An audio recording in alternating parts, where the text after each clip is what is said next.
जय हिंद, वंदे मातरम। साथियों, आज बात करेंगे बीएलएलबी कोर्स के बारे में। बीएलएलबी को लेकर आपके जितने भी डाउट, जितने भी क्वेश्चंस हैं, उन सब का आंसर आपको आज की इस वीडियो में मिलने वाला है। जैसे कि आपका बीएलएलबी क्या होता है, बीएलएलबी करने के बेनिफिट्स क्या हैं, बीएलएलबी के लिए आपका जो एंट्रेंस एग्जाम है कौन कौन से कराए जाते हैं, एलिजिबिलिटी क्राइटेरिया क्या होता है।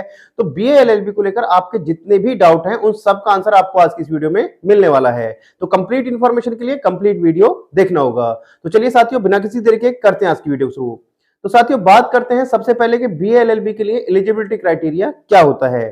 साथियों, बीएलएलबी के लिए आपने अपना 12th कंप्लीट किया हुआ हो। बीएलएलबी डायरेक्ट 12th के बाद आप कर सकते हैं। ये 5 साल का इंटीग्रेटेड कोर्स होता है, यानी कि आपका ग्रेजुएशन भी कंप्लीट हो जाता है और एलएलबी भी। तो 5 साल का ये इंटीग्रेटेड कोर्स होता है, डुअल डिग्री प्रोग्राम इसको कहते हैं। इसके लिए आपने अपना 12th कंप्लीट किया हो, 12th में आपके पास कोई भी स्ट्रीम हो, आर्ट, साइंस, कॉमर्स, किसी भी स्ट्रीम के आप स्टूडेंट हैं, तो आप बीएलएलबी कर सकते हैं। इसमें आपका जो 12th में मिनिमम जो परसेंटेज होना चाहिए वो 50% होना अनिवार्य है। कुछ यूनिवर्सिटीज में आपका जो है वो अपना क्राइटेरिया कि 60% होना अनिवार्य है, और यदि आपकी कोई कैटेगरी लगती है एससी एसटी, तो आपका 45% पर भी एडमिशन हो जाता है। तो ये है आपका एलिजिबिलिटी क्राइटेरिया। अब बात करते हैं कि इसके लिए एंट्रेंस एग्जाम कौन से होते हैं।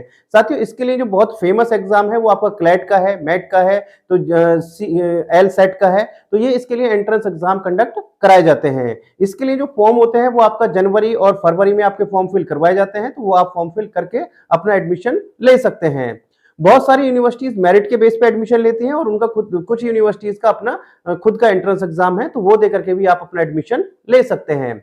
एडमिशन लेने में आपको 2 बातों का बहुत ज्यादा ध्यान रखना है। सबसे पहले उस यूनिवर्सिटी के पास या उस कॉलेज के पास अप्रूवल है या फिर नहीं है, ये आप जरूर चेक कर लें कि बार काउंसलिंग से उसका अप्रूवल है या फिर नहीं है। बहुत सारी यूनिवर्सिटी क्या करती है कि उनके पास अप्रूवल आया नहीं और वो एडमिशन लेना शुरू कर देती हैं। तो आपको ये जरूर चेक कर लेना है कि उस यूनिवर्सिटी के पास अप्रूवल है या फिर नहीं है। दूसरा, उस यूनिवर्सिटी के या उस कॉलेज के पास सीट कितनी है और उसका एकेडमिक कैसा है और उसका प्लेसमेंट कैसा है। तो ये चीज आप जरूर चेक कर लें। अब बात करते हैं साथियों कि बीएलएलबी करने के बाद में आपके पास क्या क्या कैरियर ऑप्शन है, कहां कहां पर आप कैरियर बना सकते हैं। साथियों, बीएलएलबी करने के बाद जो कैरियर ऑप्शन है आज की डेट में बहुत ज्यादा है। ऐसा नहीं है कि पहले सिर्फ आप एडवोकेट ही बन सकते थे या लिमिटेड ऑप्शन थे, लेकिन आज की डेट में जो ऑप्शन है वो बहुत ज्यादा है। सबसे पहला, गवर्नमेंट में आप पीसीएसजे का एग्जाम दे सकते हैं, आप जज के लिए अप्लाई कर सकते हैं। आप पीसीएसजे का एग्जाम क्लियर कर लेते हैं तो आप जज बन सकते हैं। आप गवर्नमेंट एडवोकेट बन सकते हैं, सुप्रीम कोर्ट, हाई कोर्ट, आपका डिस्ट्रिक्ट कोर्ट में आप उसके लिए आप अप्लाई कर सकते हैं। गवर्नमेंट एडवोकेट के लिए आप अप्लाई कर सकते हैं। आप अपना खुद से प्रैक्टिस करने के लिए भी आप बार काउंसलिंग से अपना रजिस्ट्रेशन करा के एग्जाम दे करके आप अपना खुद से भी प्रैक्टिस कर सकते हैं।